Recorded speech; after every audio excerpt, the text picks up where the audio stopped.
Bueno, compas, les queríamos antes de la siguiente charla comentar un poco más de lo que hacemos nosotros como Escudos Escuela Popular. Como yo ya les había comentado al principio, la idea de nosotros es como poder llevar la educación a otros lugares. Nosotros tenemos la intención de llevarla por toda Bogotá, Suba, Portal de las Américas, bueno, Portal Resistencia, Engativá, Usme, todos los diferentes lugares donde nos sea posible, incluso llegar a nivel nacional. Pero la idea de nosotros básicamente no es solo como venir, darles las charlas, hacer pues, brindarles ese espacio educativo, sino la idea de nosotros básicamente es impulsarlos, plantarles esa semilla para que desde la misma comunidad se genere ese espacio educativo, se pueda generar una misma escuela. Incluso pues ya nos habían propuesto para impulsar desde acá la escuela Jaime Fandiño, en honor al compa que pues lamentablemente cayó en uno de los enfrentamientos con los trombos. Nosotros siempre vamos a estar apoyando, así nosotros pues como escuela itinerante, así estemos en otro lugar, la idea de nosotros es seguirlos apoyando siempre, ya sea con el equipo de profes, todo el tema de logística. Cuentan con nosotros siempre. La idea de nosotros es que todo el mundo tenga acceso a una educación, que todo el mundo pueda tener una vida digna, que todos salgamos de este enrollo en el que está metido este país y pues que la unión hace la fuerza. Nosotros también queremos incluso ayudarles para que todos ustedes puedan, si quieren emprender, crear su propia empresa, que puedan generar sus propios ingresos, como otorgarles todas esas herramientas, los contactos que sean necesarios y poder ayudar para que entre todos crezcamos como el país tan bello que tenemos pueda ser una potencia incluso. Nosotros como escuela pues somos un grupo de jóvenes como tal, no somos de la localidad, estamos regados por todas partes de Bogotá. Pero como les digo, lo que queremos es un ejercicio de unión entre todos, que dejemos como en parte como esos regionalismos, nos unamos todos en contra del gobierno que no hace nada por nosotros. Si ellos no hacen nada, pues nosotros vamos a dar la cara, como ya se está dando con este ejercicio de resistencia, y vamos a salir adelante. Entonces ahora va a haber una charla a cargo del profesor Francisco Cabrera sobre causas y actores de la explosión social en Colombia, para entender que todos entendamos un poco por qué se dio este estallido social. Esta charla busca como ubicarnos un poco en cuáles fueron los antecedentes de este estallido social, cuáles fueron los actores, cómo se comportaron esos actores y más o menos qué es lo que puede vislumbrarse de ahí hacia adelante. Hay digamos, una unanimidad dentro de los luchadores en torno a que esto es el estallido del 28 de abril y más atrás el estallido del 21 de noviembre del 2019, lo sucedido el 9 y 10 de septiembre del año pasado, es el resultado de la acumulación de una serie de situaciones creadas desde comienzos de los años 90 en Colombia. No es que atrás no existieran cosas que aún más atrás inciden sobre el momento, pero es a partir de la instauración en Colombia de lo que se conoce como el modelo neoliberal a comienzos de los años 90, después de que se promulgó la Constitución de 1991, es decir, a finales de los 80, comienzos de los 90, comienzan esas transformaciones que van a abrirle paso a un mundo que tiene una serie de diferencias con lo que había antes, con lo que habían vivido los abuelos y los padres de ustedes, de quienes nacieron, diga usted, a comienzos de esta década o a mediados de la década del 90 del siglo pasado. Los trabajadores, el pueblo, los pueblos en el mundo habían logrado una serie de conquistas a través de luchas que se iniciaron a mediados del siglo XIX, y a mediados del siglo XIX se inicia un ascenso de la lucha de los pueblos. Ese ascenso estuvo marcado por las luchas obreras principalmente. Era el nacimiento del capitalismo y la reacción contra ese capitalismo por parte de la clase trabajadora. En esas luchas los obreros fueron arrancándole a la burguesía, a la clase capitalista, a los gobiernos de esa clase capitalista, fueron arrancándole conquistas. Jornadas de trabajo que eran jornadas extensas de hasta 16, 18 horas diarias de trabajo, dieron lugar a que se luchara por las 8 horas, por ejemplo, y finalmente se consiguiera una jornada laboral de 8 horas de trabajo. La seguridad social que se conoce, las pensiones, las cesantías, la salud para los trabajadores y para el pueblo, fueron cosas que se fueron conquistando poco a poco, no fueron el resultado de la bondad de los gobiernos, sino el resultado de la lucha de los pueblos.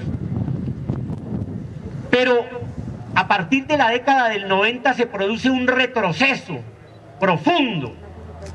Ese retroceso tuvo mucho que ver, para ese retroceso tuvo mucho que ver la derrota del socialismo en el mundo. En el mundo a comienzos del siglo XX hubo una revolución en Rusia, la revolución de los bolcheviques en Rusia, en donde los obreros se toman el poder, la clase trabajadora se toma el poder. Esto obligó a la burguesía en todo el mundo a organizarse contra la posibilidad de que ese fenómeno de esa revolución se esparciera por el mundo. Y para competir con lo que estaba sucediendo en Rusia, y era que los obreros estaban teniendo una serie de ventajas que antes no tenían, la burguesía comienza a hacer concesiones. Por ejemplo, la seguridad social fue el resultado de esas, no fue el resultado de la búsqueda de frenar la esparción, que se esparciera por el mundo la revolución socialista que se había dado en Rusia. Pero, como lo estaba señalando, en la década del 80, a mediados de los 70, se derrumba la Revolución China, después se derrumba la Unión Soviética, y el capitalismo en el mundo cree que le llegó la hora de volver nuevamente por lo que los obreros habían conquistado, por lo que los trabajadores en el mundo habían conquistado, y comienza un retroceso. Comienzan a quitarle a la gente esas conquistas que se habían alcanzado en más de un siglo de luchas. Y es lo que vivimos en los 90, es lo que vivimos en las 2 décadas que han transcurrido del siglo XX. Fue un proceso de regresión en las conquistas de los pueblos. Y eso se traduce, por ejemplo, en que la Ley 50 de 1990 le abrió camino a la tercerización laboral en las empresas, a la contratación mediante empresas temporales, a la precarización de las relaciones laborales. Comienza en eso una regresión también en las condiciones laborales terrible. Ustedes saben, por ejemplo, que aquí en Colombia un trabajador de Telecom, por ejemplo, una trabajadora operaria de Telecom, se pensionaba con 20 años de servicio en la empresa, ¿sí? O sea, una persona que entraba de 20 años a la empresa se pensionaba a los 40, ¿sí? Por tiempo de servicio. Todas esas cosas desaparecieron de la ley laboral. Desapareció la estabilidad en los empleos, que había sido una conquista de los trabajadores.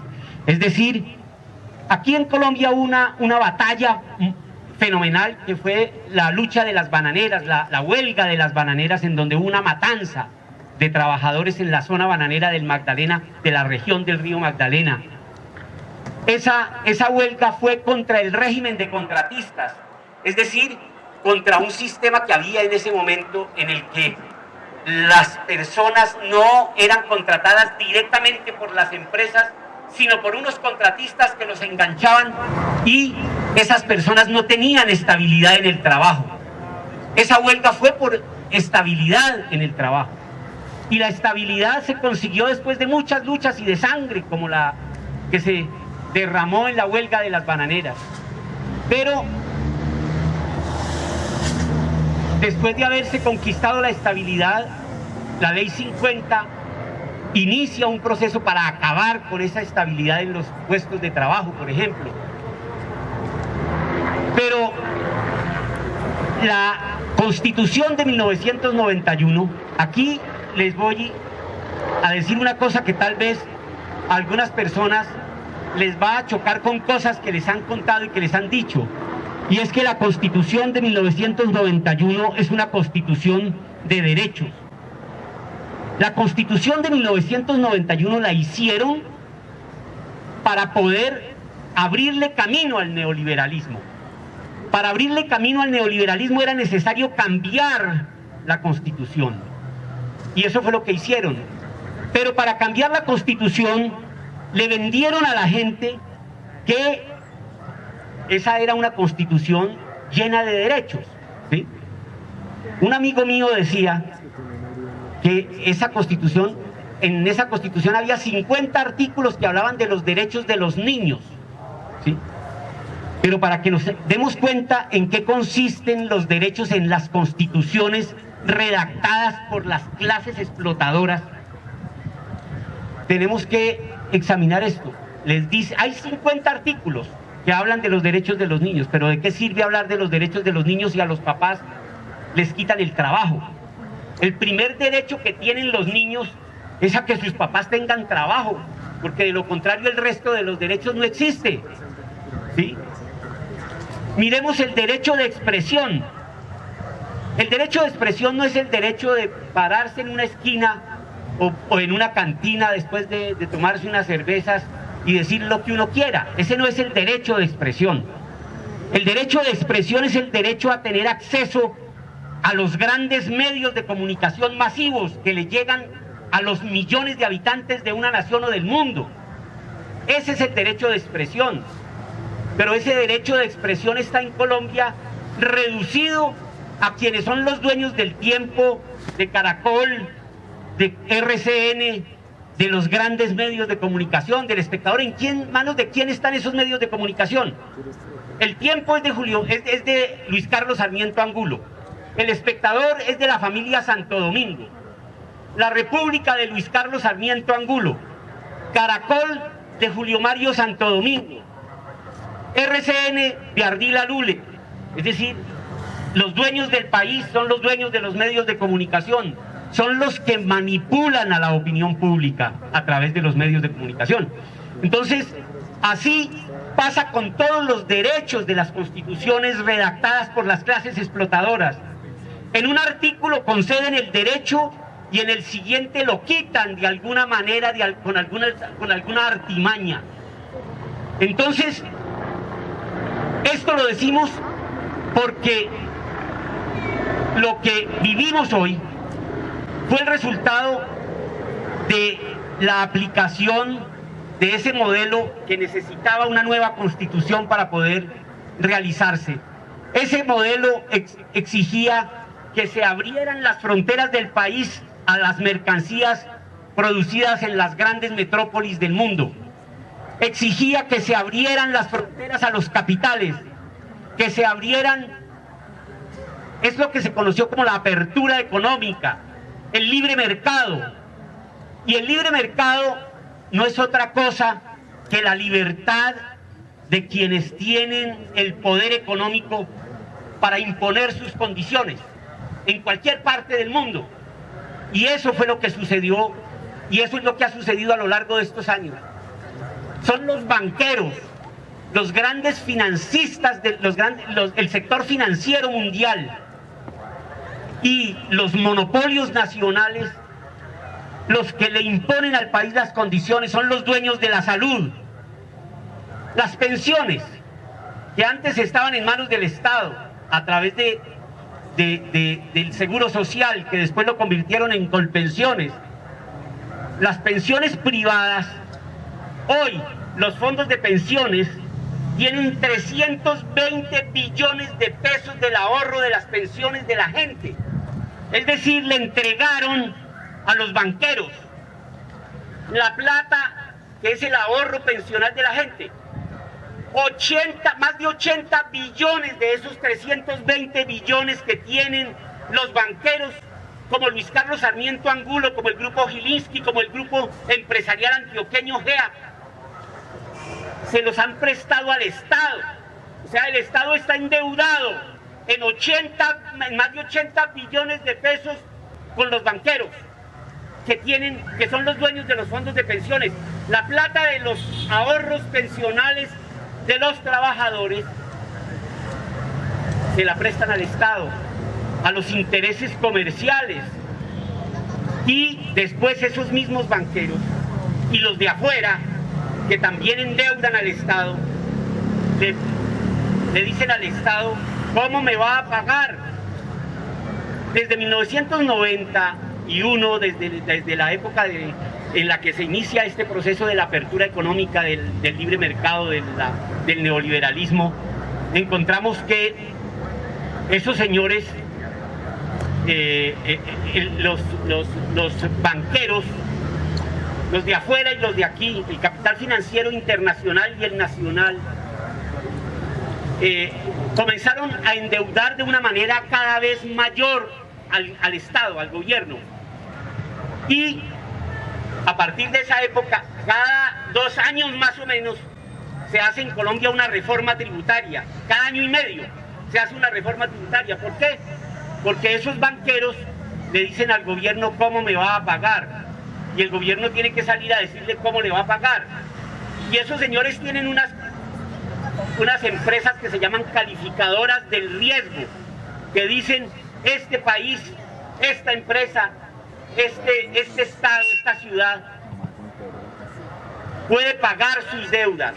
Entonces la califican, le ponen una buena calificación, una calificación regular o una calificación mala, dependiendo de qué tan posible es que pueda pagar sus deudas. Eso es lo que se llaman las calificadoras. Ustedes recuerdan que antes de que se estableciera la reforma tributaria, y ahora están diciendo que el problema es que el país recibió una mala calificación de las calificadoras de riesgo, y eso nos encarece el crédito, porque resulta que los banqueros le dicen a los países, les dicen: si usted no tiene cómo pagar, si no me demuestra que tiene cómo pagar, si no vemos que usted nos puede pagar, entonces le vamos a encarecer el crédito, los intereses le van a subir, porque usted es más riesgoso para nosotros para prestarle.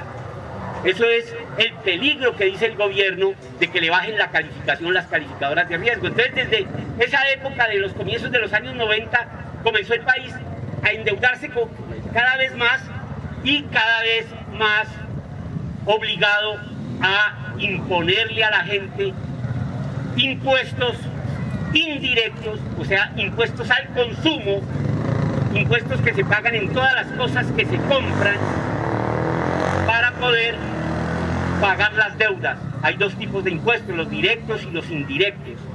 El gobierno prefiere los indirectos, que son los que realmente afectan a la inmensa mayoría del pueblo, como el IVA.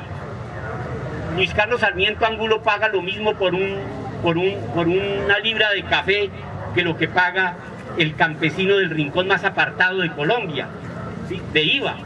Entonces, es un impuesto que afecta principalmente al pueblo. Pero lo otro que exigía esa apertura era que la salud, la educación se abrieran al mercado. La propiedad del Estado, las minas, las empresas de servicios públicos, todo pudiera ser comprado por las empresas multinacionales, y así comenzó a pasar aquí. Todo quedó en manos finalmente, la empresa de energía de Bogotá, la empresa Telecom, las empresas de servicios públicos terminaron en manos de multinacionales extranjeras o de los propios grupos económicos más poderosos del país. Y convertida la salud y los servicios públicos en negocios, se convierten cada vez en una carga mayor para el pueblo, en una carga más difícil de llevar y en un servicio más precario en el caso de la salud o en el caso de la educación, una educación en la que lo que hay es una especie de supermercado en el que la gente, como quien va por unas estanterías, escoge lo que puede comprar y lo que no puede comprar. Entonces, esas fueron las condiciones que estaban cuando el gobierno decidió impulsar a comienzos del año 2000, apenas sube Duque, comienza a anunciar que va a hacer una reforma laboral que están pidiendo los empresarios. Los empresarios incluso hablaron en ese momento de bajar el salario mínimo de las personas que aspiraban a un primer empleo al 70% del salario mínimo. Acuérdense ustedes, eso lo decían el señor de FENALCO, los señores del Consejo Gremial, hablaron de hacer una reforma a las pensiones, hablaron de hacer una reforma tributaria, una reforma a la salud, lo que se conoció como el paquetazo, y vino el estallido del 2019, perdón.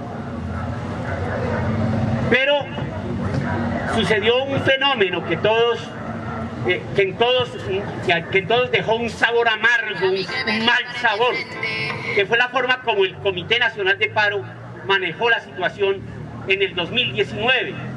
Porque, ¿qué fue lo que hicieron esos señores? El día 21 de noviembre de 2019 a las 5 de la tarde, dijeron, hasta aquí es el paro, es un paro de un día. Dijeron que estaban convocando nuevas manifestaciones, dijo el Comité de Paro, no las autorizamos. Es decir, ellos querían que todo se quedara ahí el 21 de noviembre de 2019 y la gente quería seguir peleando, ¿sí? Entonces, la primera cosa.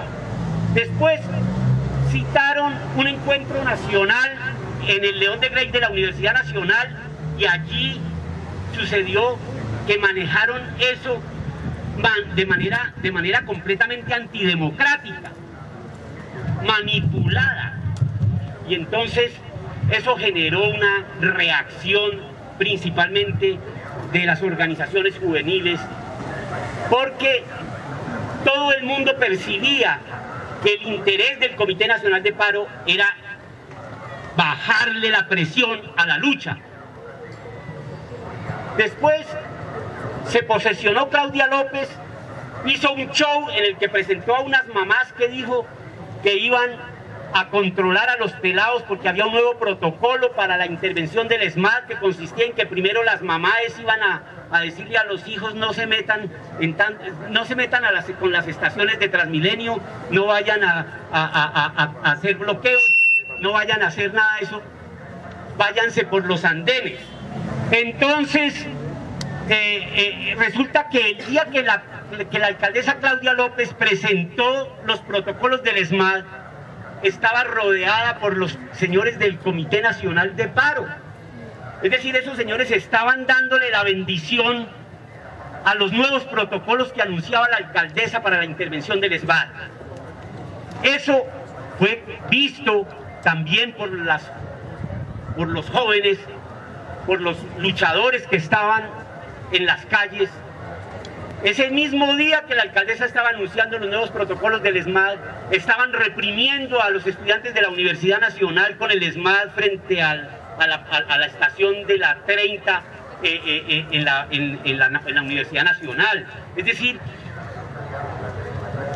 eso fue realmente lo que sucedió en el 2000, a comienzos del 2020, y lo último, a comienzos del 2020 fue la citación a ese encuentro nacional en el Jorge Eliezer Gaitán, que terminó reventado, porque el Comité Nacional de Paro, que era el porque nuevamente el Comité Nacional de Paro quiso manejar eso de manera completamente manipulada y antidemocráticamente.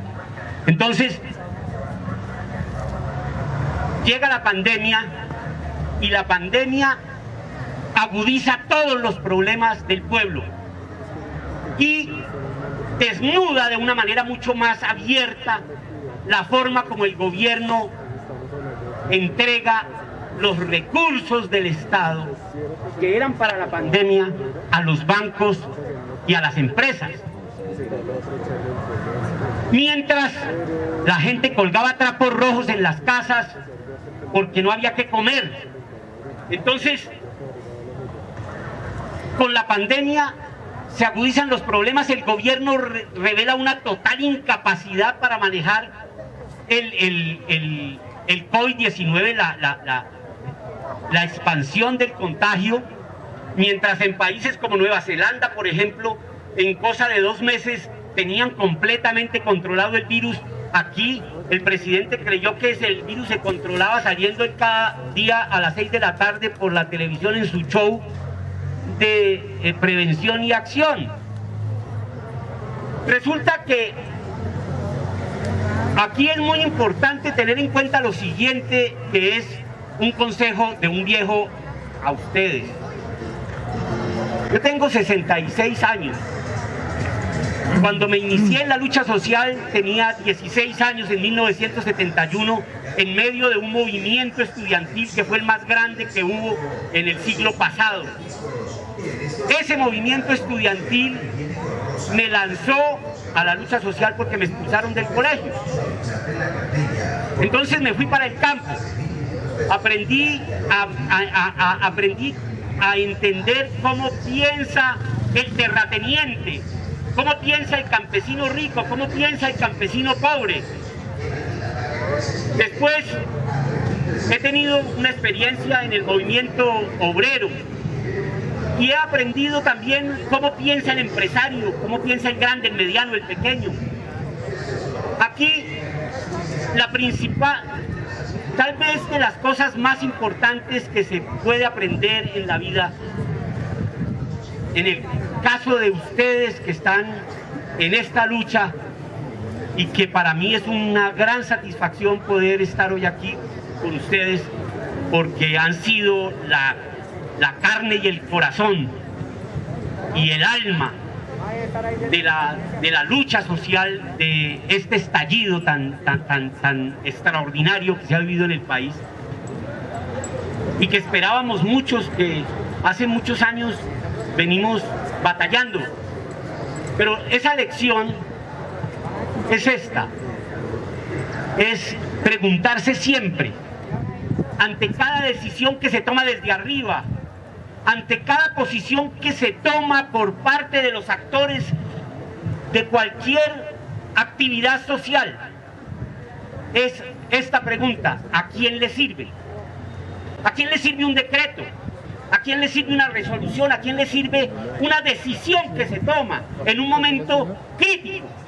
¿A quién le sirve? Y me muevo entonces hacia los actores de este paro. El gobierno, creo que palabras pocas para decir lo que ha sucedido por parte del gobierno. El gobierno hace una cosa antes de la pandemia, que es una reforma tributaria. Una reforma tributaria en la que le regala a las grandes empresas que habían hecho campaña por Duque, les regala 12 billones de pesos en beneficios tributarios. La llamaron ley de financiamiento, pero realmente era una ley de desfinanciamiento, porque en lugar de nuevos recursos iban a dejar de entrar menos recursos, porque les quitaban impuestos a los ricos, ¿sí? Y todo se imaginó Duque, menos que le iba a venir encima la pandemia. Entonces la pandemia lo encuentra con los bolsillos un poco vacíos, las arcas del Estado un poco vacías, por esos regalos generosos que les había hecho a los empresarios en su reforma tributaria llamada Ley de Financiamiento del 2019. Entonces, tiene que comenzar a prestar plata en grandes cantidades y a sacar plata de un bolsillo para metérsela al bolsillo de los banqueros y de los empresarios, porque según el gobierno era dándole plata a los banqueros y a los empresarios como íbamos a resolver el problema de que la economía no se fuera a pique. Pero los empresarios, ¿qué estaban haciendo? Los empresarios estaban despidiendo trabajadores por miles, suspendiéndoles los contratos de trabajo, dejándolos en la casa sin salario, obligándolos a firmar licencias no remuneradas, es decir, condenando al hambre a la gente, ¿sí? Es decir, aquí el desempleo se disparó por encima del 20% en el año pasado. En estos momentos está en promedio nacional de más del 15%, pero en las grandes ciudades está cercano al 20%. La informalidad está disparada, el hambre todos sabemos, hay familias que solamente comen 2 veces al día, otras que solamente comen 1 vez al día. Es decir, en este país hay hambre y hay desesperación, hay angustia en los hogares, en miles de hogares. Entonces, el gobierno no solamente hizo eso, también el sistema de salud, que se lo habían entregado al sector privado, demostró su incapacidad para manejar una situación como la pandemia. Aquí, por ejemplo, no se hacían pruebas, no se hacen pruebas suficientes, no se hacen cercos epidemiológicos, no se toman las medidas reales que se tienen que tomar. Aquí decidieron desde un comienzo que los trabajadores tenían que salir para las empresas a trabajar y Transmilenio tenía que seguir lleno de gente, porque esa era la forma de que la economía no se fuera a pique. Pero la economía no se fue a pique, pero sí tenemos en estos momentos, somos campeones mundiales de contagios y de muertes, ¿sí?, por millón de habitantes. Es decir, la India y el Brasil, que son países muchísimo más grandes que Colombia, son los únicos que están por encima de nosotros, pero porque tienen poblaciones que son más grandes. La de la India de más de 1.000 millones de habitantes y la de Brasil de no sé, más de 300, ¿sí? Entonces, esa es ese es el gobierno. Ese es el gobierno. Y el gobierno es el gobierno que cogió el 21 de noviembre y manejó la protesta como la manejó, con el asesinato de Dylan Cruz, y el año pasado con el asesinato de más de 13 jóvenes el 9 y 10 de septiembre. Es decir, la brutalidad policial para manejar la inconformidad, para resolver el problema de la desesperación del pueblo por la situación a punta de bala. Entonces, tenemos una clara idea de lo que ha hecho el gobierno.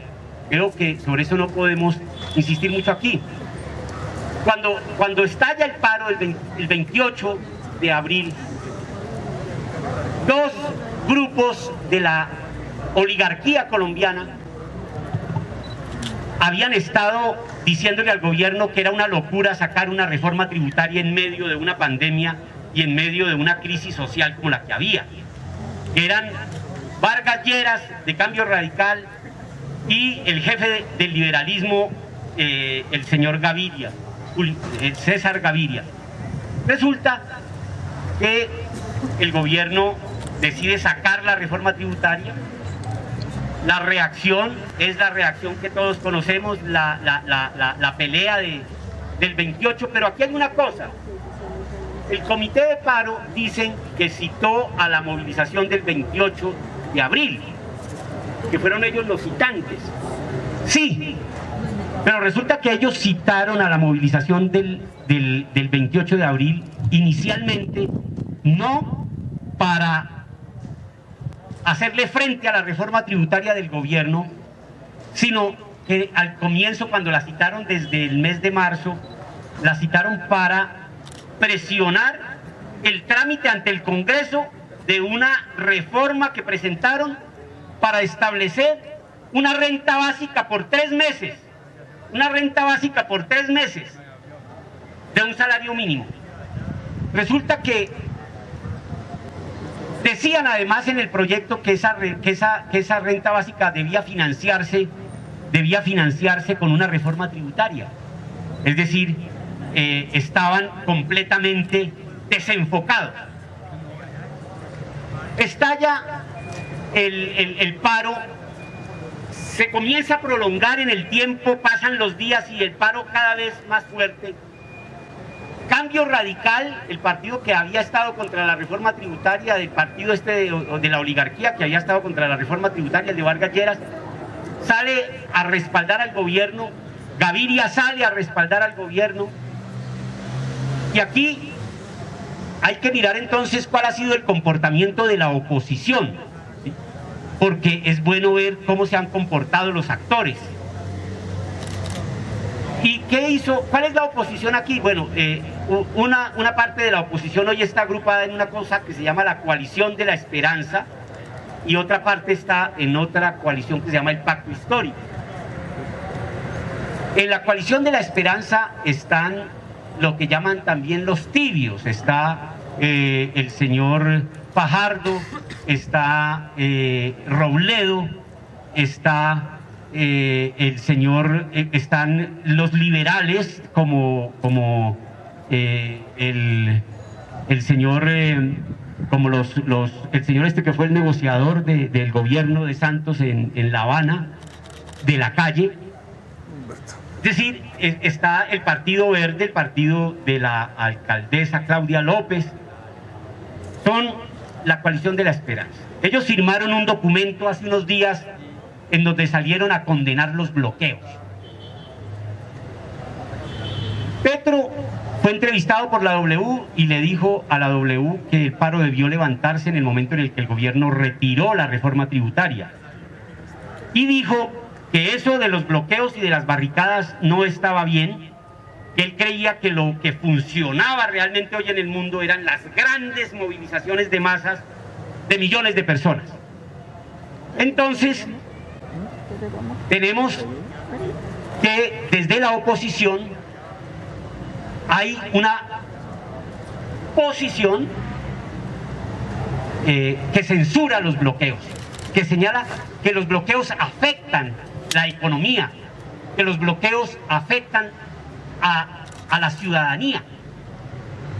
Resulta que el paro del 28 de abril para acá logró derrotar la reforma tributaria, logró derrotar la reforma a la salud, fue gracias a los bloqueos. Es decir, esa forma de lucha demostró que es efectiva, mucho más efectiva que la movilización del Parque Nacional a la Plaza de Bolívar, que es a lo que nos tenían acostumbrados los señores del Comité Nacional de Paro. Entonces, lo otro a lo que nos tenían acostumbrados los señores del Comité Nacional de Paro es a la concertación. Es decir, que hay que hacer una manifestación para sentar al gobierno a negociar. Y en esa negociación se quedaban los derechos y los intereses del pueblo. Así ha sido. Y los negociadores, que eran los señores jefes de las centrales obreras, terminaban de ministros del trabajo o en cargos importantes del gobierno. Entonces, tenemos que ver esto porque la lección principal de este paro es que el pueblo encontró una forma de lucha efectiva, ¿sí? Efectiva como ninguna otra. Y por eso el gobierno y toda la reacción del país se ha lanzado como se ha lanzado contra los bloqueos y están haciendo una campaña ideológica a través de los medios de comunicación para tratar de meterle a la gente en la cabeza que eso no se puede volver a repetir. Y nos corresponde a nosotros la obligación histórica de reivindicar esa forma de lucha y de hacerle entender al pueblo su validez. Por eso es absolutamente necesario que en este momento esa juventud que ha estado volcada con el heroísmo con el que ha estado volcada en los puntos de resistencia, que esa juventud tenga la habilidad suficiente para que vayamos con ese mensaje. Solamente los va a poder conquistar utilizando estas armas que fueron descubiertas en este paro como las efectivas realmente a la hora de hacer valer los reclamos de la gente, los reclamos del pueblo. Entonces, se trata de una lucha en la que tenemos que ganar la mente de millones. Es decir, nosotros nos alegramos y nos alegramos profundamente con lo que hemos visto en estas jornadas. Nos alegramos de haber visto el derroche de valor, el derroche de heroísmo de nuestros jóvenes, de las primeras líneas. Nos enorgullece esa juventud, pero debemos ser conscientes que a esto aún le falta mucho pueblo y que debemos ir por ese pueblo. Debemos ir a ganar la mente y el corazón de ese pueblo. Y es, creo yo, a mí me llamó muchísimo la atención que nosotros hicimos cosas en el paro que a mí me llamaron la atención. Por ejemplo, el 1 de mayo que hicimos en el sur, cuando salimos del barrio, de la estación, de Bosa Estación, hacia el portal de la Resistencia. Ese día atravesamos la zona popular de los barrios de Bosa y en las ventanas de las casas, en las terrazas de las casas, salía la gente con banderas, con cacerolas, a apoyar esa marcha. Eso nos indicaba que estábamos interpretando el sentir de esas familias, ¿sí? Pero resulta que el gobierno ha estado insistiendo en que en tildar de vándalos a los jóvenes, en calificar el bloqueo como terrorismo, ¿sí? Entonces, ¿cómo hacemos para contrarrestar eso? Yo creo que la forma de hacerlo es volcándonos hacia los barrios,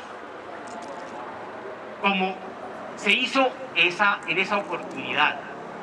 Es decir, la movilización del Parque Nacional a la Plaza de Bolívar, debemos reemplazarla por movilizaciones más pequeñas en zonas barriales, 100 personas en una zona de un barrio, repartiendo una hoja volante, diciéndole a la gente un mensaje muy significativo, muy que le llegue realmente,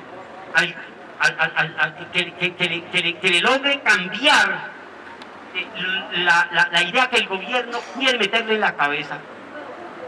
Eso tendría una gran efectividad, a mi modo de ver. Y yo recuerdo que cuando conocí a los compañeros de los escudos, estuvimos en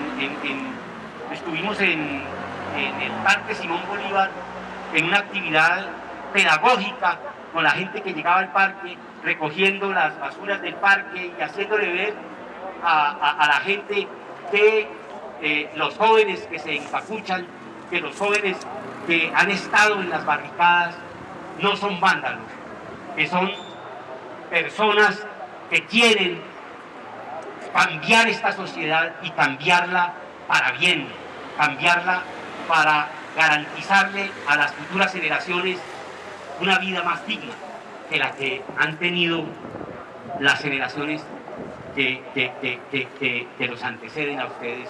Y en esta situación en la que les ha tocado a ustedes vivir este país. Entonces, ese sería el mensaje que yo quería transmitirles el día de hoy.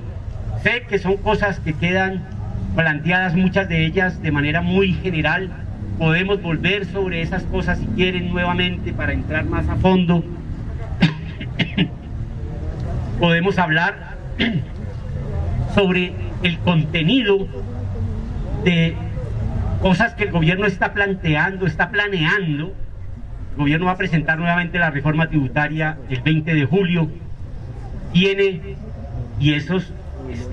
eso están insistiendo los empresarios, que hay que hacer una reforma laboral. Ya hicieron un avance de esa reforma laboral con el decreto 1174, que estableció la posibilidad de contratar por horas, pagando la seguridad social proporcional a las horas trabajadas. Es decir, que si hoy una persona no puede pensionarse trabajando con empresas temporales en contratos de unos meses, quedándose sin trabajo otros meses y volviendo a trabajar unos días, etcétera. Si se impone en Colombia ese sistema de la contratación por horas, la posibilidad de acceder a una pensión es absolutamente ilusoria. Lo mismo que la forma como queda envilecida la prestación del servicio de salud para los trabajadores. Entonces, yo les agradezco muchísimo la atención que me han prestado. Les reitero la gran satisfacción que es para una persona como yo poder compartir este momento con ustedes, y espero que podamos volver a conversar en otro momento. Gracias.